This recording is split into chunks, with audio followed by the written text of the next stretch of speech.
채무자들이 회생 절차를 진행하면서 많이 힘드니까 이 생활을 보호해주고 채무자를 보호해주려고 이런 제도를 만든 거고요.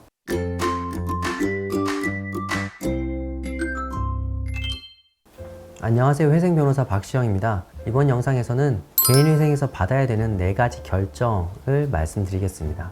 회생 절차를 여전히 많이들 어려워하십니다. 특히 처음 접하시는 분들은 더욱 그렇고요. 절차를 쭉 나열하는 것보다는 개인회생을 하시면 받아야 되는 결정 4가지를 중심으로 말씀을 드리는 게 더 이해에 도움이 되실 것 같습니다. 먼저 간단히 말씀드리면 상담을 받으시고 나서 서류를 준비하시겠죠. 그 다음에 신청서를 접수를 합니다. 법원에 개인회생 절차 개시 신청서를 접수를 하면 이후에 며칠 내로 금지가 나옵니다. 금지 명령 이후에 보정을 거쳐서 개시가 나고 인가가 나고 그리고 면책을 받습니다. 이 결정을 하나하나 말씀드리겠습니다. 먼저 금지 명령입니다. 제가 개인적으로 계속 회생 절차의 꽃이라고 말씀드리는데 이 금지 명령은 채권자들의 추심과 집행을 막을 수 있는 마법 같은 결정입니다.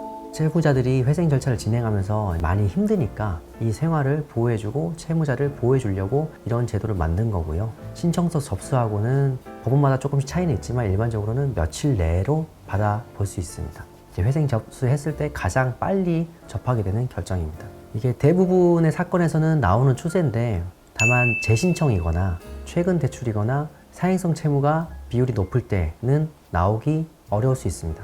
대표적으로 금지 명령을 받기 어려운 것이 광주, 전주, 창원 이 정도입니다. 초반에 금지를 받을 수 있으면 가장 좋지만 이렇게 금지를 못 받는 경우에는 그 추심이나 집행에 많이 노출되기 때문에 많이들 힘들어 하십니다. 때로는 채권자들 추심이 더 심해지기도 합니다. 다만 금지가 안 나오더라도 보정을 빨리 정확히 하시면 개시는 빨리 내주기도 하니까 잘 대비하시면 불편을 최소화하실 수 있습니다. 두 번째로 개시 결정입니다. 원래 법의 의미는 회생 절차를 개시한다, 시작한다는 의미지만 우리 실무에서는 그 채무자가 낸 변제 계획안이 적정한지까지 검토하고 개시를 내주고 있습니다. 그렇기 때문에 금지 후에 개시 전까지는 보정이 여러 차례 이루어집니다. 적게는 한두 번, 많게는 5번 이상 보정을 하실 수 있습니다. 법원에서 채무자가 낸 신청서, 첨부 서류, 그리고 보정 내용을 보고 이 사람은 이 정도 변제를 하는 게 맞겠다. 변제 계획안을 검토하고 승인했다는 의미로 개시 결정이 나가게 됩니다. 채무자 회생법에는 신청하고 한 달 내로 개시 결정을 내도록 되어 있지만 그 말씀드린 실무 형태상 요건을 다 검토해야 되기 때문에 한 달 내로 나오는 경우는 극히 드물고요. 보통은 서울 기준으로 2달, 3달 내외에서 그리고 지방의 경우는 더 길게 나오고 있습니다. 중요한 부분입니다. 개시 결정이 늦어지는 것과 상관없이 원래 내겠다고 했던 변제금은 차곡차곡 모아두셔야 됩니다. 이 개시 결정이 나면 이때도 채권자의 추심이나 집행이 금지됩니다. 그래서 금지를 못 받더라도 개시 결정이 나면 채무자는 보호받고 나머지 절차를 진행할 수 있습니다.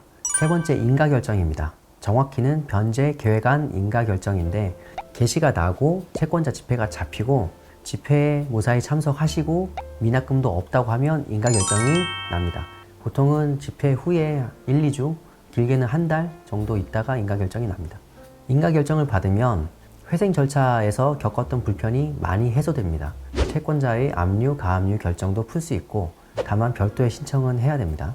대리인 사무실의 업무 범위도 여기까지고 법원도 이후에는 크게 신경 쓰지 않습니다.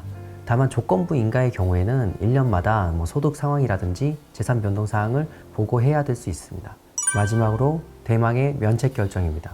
변제 기간이 3년에서 5년 사이인데 이 기간 동안 약속된 변제금을 다 납부하시면 면책 신청을 할 수 있습니다. 면책 신청을 꼭 별도로 하셔야 되고 면책 신청을 하시면 빠르면 일주일, 늦으면 한 달 정도 내외에서 면책 결정을 받을 수 있습니다. 이렇게 면책 결정이 나면 법원에서 면책 결정이 난 사실을 한국신용정보원에 통보하게 됩니다. 그러면 신정원에서는 회생 코드를 없애주고 신용 점수가 다시 오르기 시작합니다. 이상으로 회생에서 받아야 되는 결정 4가지를 말씀드렸습니다. 지금 처음 알아보시는 단계에서는 막막하고 두려움도 있으시겠지만 대리인의 안내에 따라서 하나씩 준비하시다 보면 어느덧 마음이 편안해지시는 때가 올 겁니다. 영상 봐주셔서 감사합니다.